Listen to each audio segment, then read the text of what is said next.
নাটকীয় পরিস্থিতিতে দেশ ছেড়ে ভারতে আশ্রয় নিয়েছেন 5 বারের প্রধানমন্ত্রী আওয়ামী লীগ সভাপতি শেখ হাসিনা। এর আগে 1975-এ পিতা শেখ মুজিবুর রহমানের হত্যাকাণ্ডের পরও ভারতের তৎকালীন প্রধানমন্ত্রী ইন্দিরা গান্ধীর কাছে রাজনৈতিক আশ্রয় পেয়েছিলেন তিনি।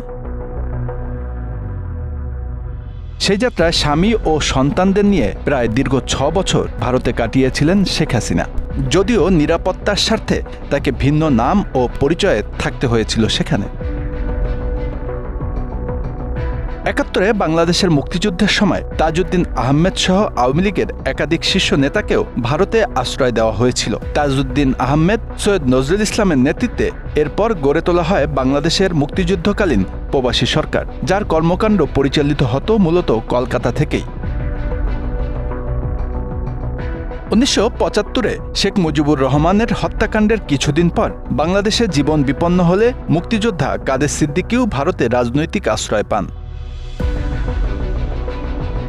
কিন্তু শুধু শেখ হাসিনা বা বাংলাদেশের রাজনৈতিক নেতা-নেত্রীরাই নন, বিভিন্ন সরকারের আমলে আরও বহু দেশের অনেক নেতা বা তাদের পরিবার ভারতে আশ্রয় পেয়েছেন। তাদের মধ্যে কেউ বছর কয়েক পরে নিজ দেশে বা অন্যত্র ফিরে গেছেন, কাউকে আবার স্থায়ীভাবেই ভারতেই থেকে যেতে হয়েছে।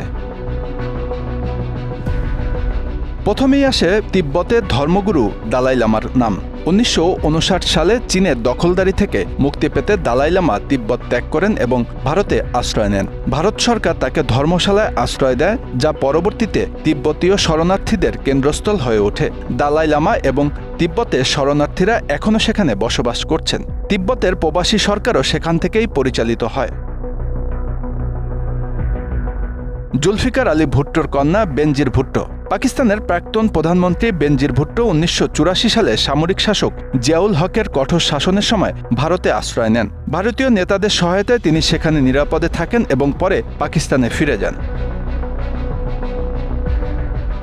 শ্রীলঙ্কার তামিল গেরিলা নেতা বেল্লাইয়া প্রভাকরণের স্ত্রী এবং সন্তানেরা 1990-এর দশকে ভারতীয় নৌবাহিনীর সহায়তায় ভারতের তামিলনাড়ুতে আশ্রয় নেয়। শ্রীলঙ্কার গৃহযুদ্ধের সময় এই পরিবারটি নিরাপদ আশ্রয়ের জন্য ভারতে অবস্থান করে।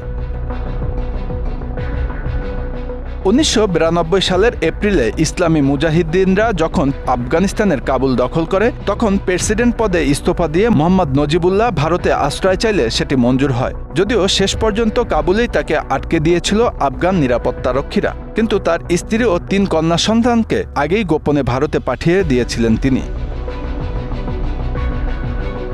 মালদ্বীপের সাবেক প্রেসিডেন্ট মোহামেদ নাশিদ 2013 সালে এক বিচিত্র পরিস্থিতিতে দেশটিতে থাকা ভারতীয় দূতাবাসে সরাসরি গিয়ে রাজনৈতিক আশ্রয় চায় এবং সেটি মঞ্জুর করেছিল ভারত সরকার।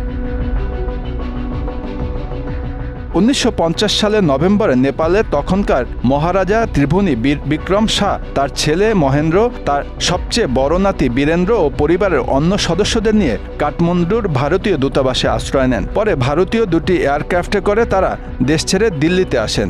3 মাস থাকতে হয়েছিল তাদের।